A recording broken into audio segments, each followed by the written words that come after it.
I know I've talked about this before, and I'm going to talk about it again. I talk often about expectations and what you can. Well, I've actually, quite frankly, have told you that uh, when you go to the airport and you're getting ready to leave to come here to Ecuador, I have some really good advice for you. Stop at that trash can before you get on the jetway to get down to the jet. Stop at that trash can, the nearest one that you can find, and throw away every expectation that you have about life in Ecuador. Throw it away, because when you come here, you're gonna have a completely different experience than what you might be thinking. I'm not real sure. I'm not promising you that, but just I'm gonna take a guess that you're going to be a little surprised. I have in my hand right here uh, 10 things North Americans, actually, I should say, just say, well, really any expat should not expect when they come to Ecuador. Now, I got 10 of them. I may even tell you a little bit more, and I'm going to get started on it right after this. Hey, Joe. Oh, Rocket Chick. Roger. Hello there.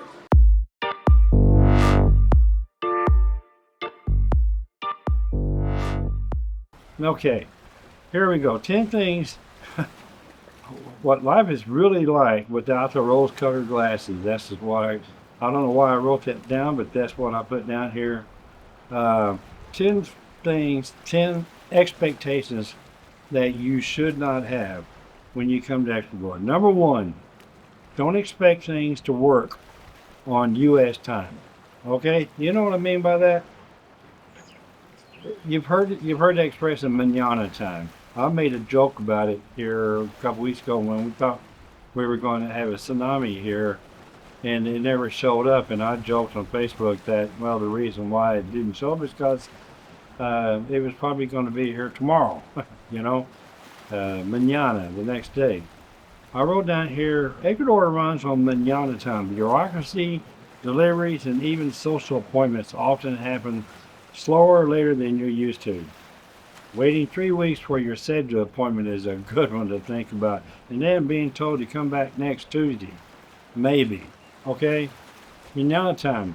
One time I had a contractor come in here, was supposed to be here at 4 o'clock in the afternoon and do some cabinet work for me. 4 o'clock he was going to be here. He didn't show up. The next morning as I'm leaving to go to breakfast, here he comes. He's in the lobby downstairs waiting for me. And I told a friend of mine that was down there, just happened to be here, who could translate it, said that he was supposed to have been here at 4 o'clock yesterday. And I said, sorry, I'm going to breakfast. And I took off and went to breakfast. And a couple hours later, when I came back, he was back. And he was ready to do his work. He didn't have anything to say about it. You can't count on anybody to do anything on time here, okay? Just forget it. If that's an expectation that you have, that's number one expectation you should get rid of, okay? Number two, don't expect everyone to speak English. I mean, that's plain and simple, folks. I mean, you know that this is Latin American Spanish here. It's not going to be English. You're not going to have people here. Well, I can't say that. There are people here that speak English, okay? You'd be surprised. There's probably more people here that speak English than you realize. I've had people surprise me and say things, uh, Ecuadorians say things to me in perfect English, and I certainly didn't expect it, you know. Even in the coastal expat hubs like Manta and Olón, day-to-day life requires basic Spanish, and that's just a fact about living here. Try asking a taxi driver about the meter in English. Of course, we don't have meters in Manta, but they have them in Cuenca. Here in Manta, tell a taxi driver to take you to the Poseidon, okay? And you'll quickly find out that they don't know what the Poseidon is, but they know what Poseidon is.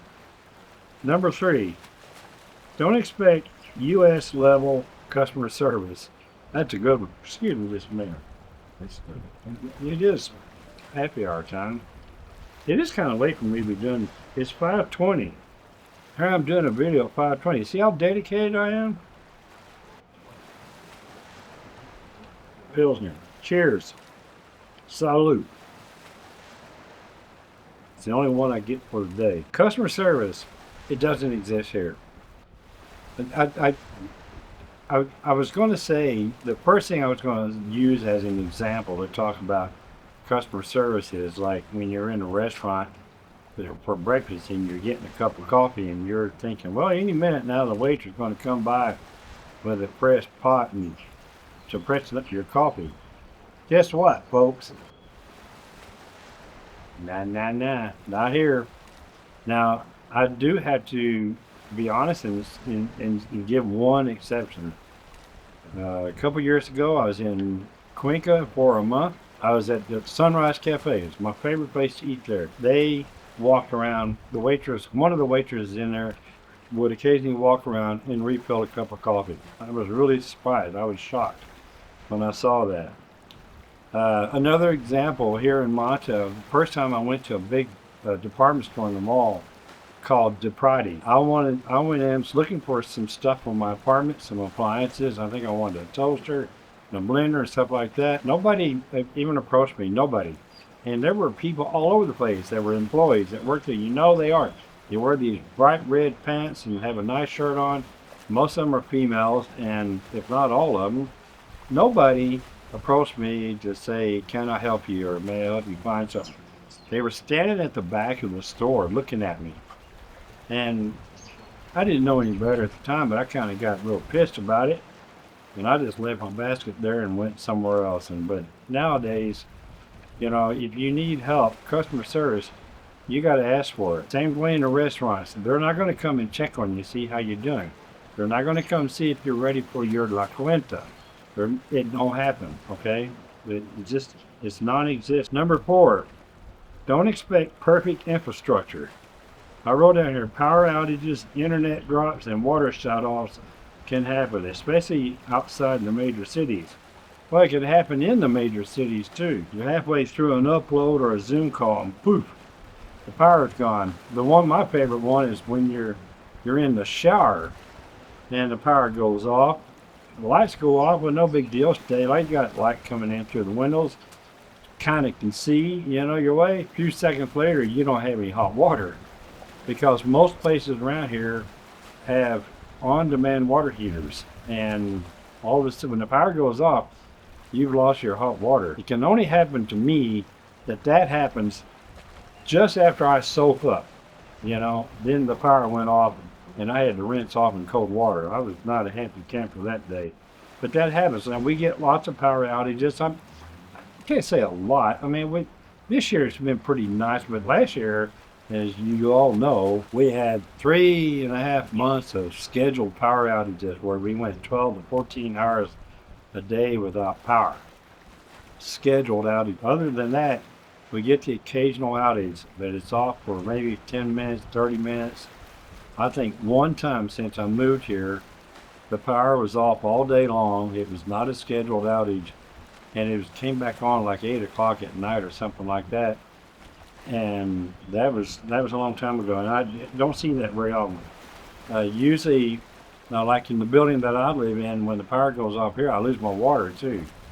Now in our case, the generator comes on.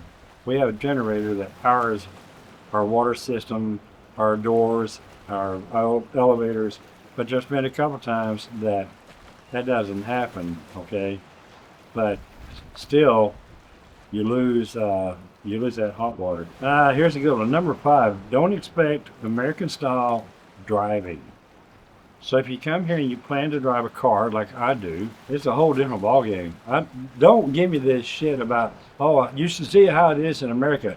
I know how it is in America. I grew up in America. I started driving when I was 16 years old. I know how it's driving. You cannot compare driving in Ecuador to driving in the United States. Shut up if you think you're going to. Okay? 'Cause I'm gonna stop you right in your tracks.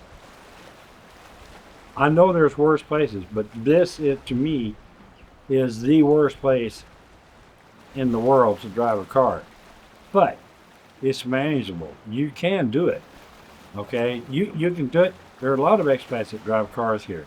You can do it, and you just have to learn to keep your cool, be patient, go with the flow.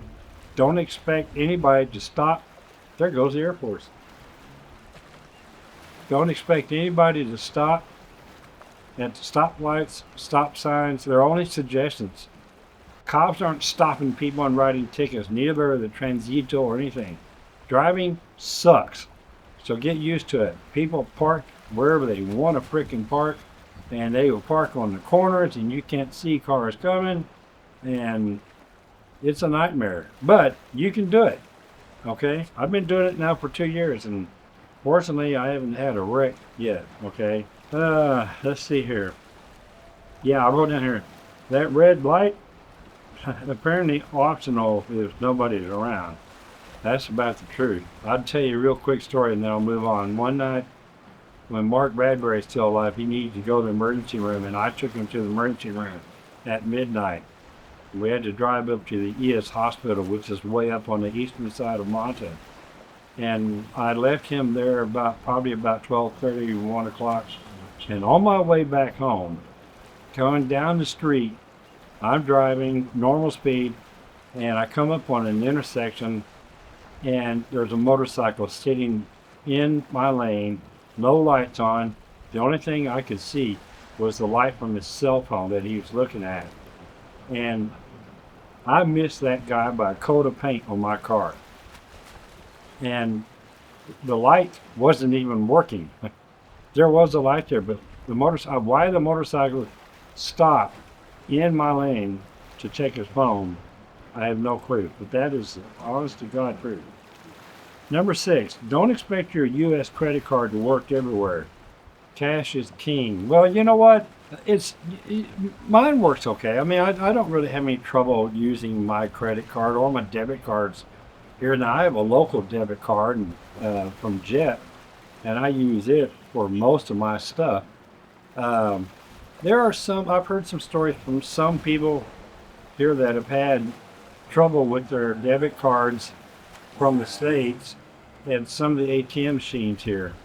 Speaking of which, I've learned a lesson here. Don't go to the ATM machine in the mall on a Sunday, because if it's out of money, you're still going to get charged for that transaction, whether you get the money or not. I've seen it happen. It happened to me, and I've seen it happen and heard about it from other people. I'm waiting for a motorcycle to go by the street. The motorcyclists love to race up and down the street, and then think it's a racetrack. Anyway, okay, number 7. Don't expect things to be cheap anymore. I'll tell you, that's the truth. Things have kind of gone up a little bit. I see that from looking at my budget numbers each month. And when I first moved here, my grocery bill, my budget for groceries per month was $200. And then it went to $250. Now, here, 4 years later, it's $300. And I spend around $200 a month on beer and wine. And there is no bargain on beer and wine here, but things don't seem to be. Now, I'm talking about here in Manta. Now, there are other places in Ecuador to live besides Manta, as you all know. Okay, but of course, everything is very affordable in Cuenca, Loja, Vilcabamba, Cotacachi. But down here in Manta, on the coast, it's not like that anymore. Number 8, don't expect U.S. medical systems, for better or worse. Ecuador has good care, but navigating ES, the government insurance program, where private systems takes time and trust. You don't have a portal login or a team of specialists at your fingertips. I could talk a lot about this. I'm really on the fence about healthcare here, to be honest with you, because I went through 34 weeks of Mark Bradbury being in an ICU. I've been in the hospital. I've been in an ICU, and I've spent the night in a hospital, and I'm telling you, folks, I didn't like any of it. I should do a separate video about this because there's a lot of variables to this story. There are people that love the healthcare system here. It's a love-hate relationship that I have with the healthcare system here. I love the fact that I can just pick up my phone and get on WhatsApp and get in touch with my doctor right now. And I can have my doctor here today. In most cases, I had to have, I know I'm had to have shoulder surgery done here pretty soon. I contacted my orthopedic surgeon and on WhatsApp, and I got an appointment for next Saturday to go in and see him for an exam. You can't do that in the United States, so that's the good part. But there are other parts about it. I'm going to have to do a separate video about it. Don't have expectations that the healthcare system is going to be perfect for you.